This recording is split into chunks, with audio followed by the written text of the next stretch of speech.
వేసవి సెలవుల్లో తిరుమలకు భక్తులు కుటుంబంతో కలిసి పెద్ద సంఖ్యలో వస్తుంటారు. ఈ నేపథ్యంలో తిరుమలలో వేసవి ఏర్పాట్లు చురుగ్గా సాగుతున్నాయి. గతంలో ఎన్నడూ లేని విధంగా సామాన్య భక్తులకు పెద్దపీట వేస్తూ సౌకర్యాలు కల్పించేలా టీటీడీ చర్యలు చేపట్టింది. ఈ ఏడాది ఎండలు మరింత ప్రభావం చూపనున్న నేపథ్యంలో భక్తులకు ఎండతాపం తాకకుండా పందిళ్లు, షెడ్లు ఏర్పాటు చేశారు. ఎస్ఎస్డీ, వీఐపీ సిఫార్సు లేఖలపై ఇచ్చే దర్శనాలను రద్దు చేసే ఆలోచన చేస్తున్నారు.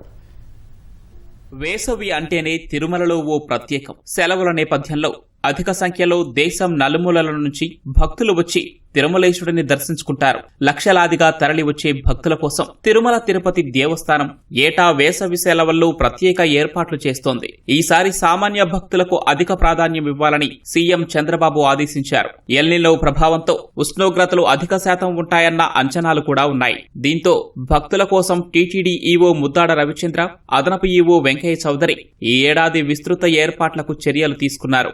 వేసవి సెలవులకు లక్షలాదిగా తరలివచ్చే భక్తుల సౌకర్యార్థం కొన్ని ప్రత్యేక దర్శనాలను టీటీడీ రద్దు చేయబోతోంది. తిరుపతిలో జారీ చేసే ఎస్ఎస్డీ టోకెన్లను రద్దు చేసే ఆలోచనను చేస్తున్నారు. 2 నెలల పాటు ఎస్ఎస్డీ టోకెన్ల నిలిపివేతకు టీటీడీ ధర్మకర్తల మండలి సమావేశంలో నిర్ణయం తీసుకోనున్నారు. ప్రజాప్రతినిధుల సిఫార్సు లేఖలపై ఇచ్చే దర్శనాలను కూడా రద్దు చేయబోతున్నారు. 300 రూపాయల ప్రత్యేక దర్శనాలు, చంటి పిల్లలు, వయోవృద్ధుల దర్శనాలు, ఆర్జిత సేవా దర్శనాలను యథావిధిగా కొనసాగించనున్నారు. ఎలాంటి టోకెన్లు లేకుండా వచ్చే భక్తులకు నేరుగా శ్రీవారి దర్శనం కల్పించనున్నారు.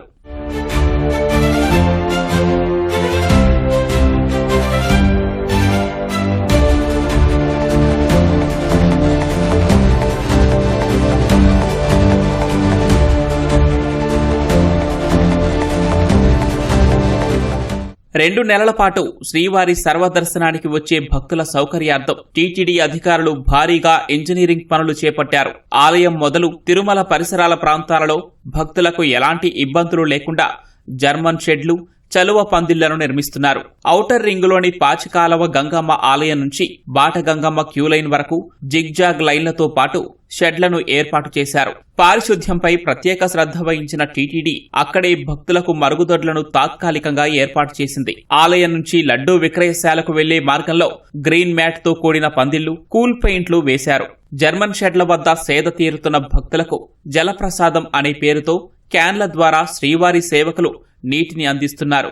గత సంవత్సరం వేసవిలో 75 రోజుల పాటు సిఫార్సు లేఖలను రద్దు చేస్తూ టీటీడీ అధికారులు నిర్ణయం తీసుకున్నారు. అయితే మే నెలాఖరు వరకు భక్తుల రద్దీ సాధారణంగా కనిపించడంతో తిరిగి వీఐపీ సిఫార్సు లేఖలపై దర్శనాలను అనుమతించేలా చర్యలు తీసుకున్నారు. ఈ ఏడాది ఎండ తీవ్రతకు భక్తులు గురికాకుండా ప్రత్యేక శ్రద్ధ వహిస్తున్నారు.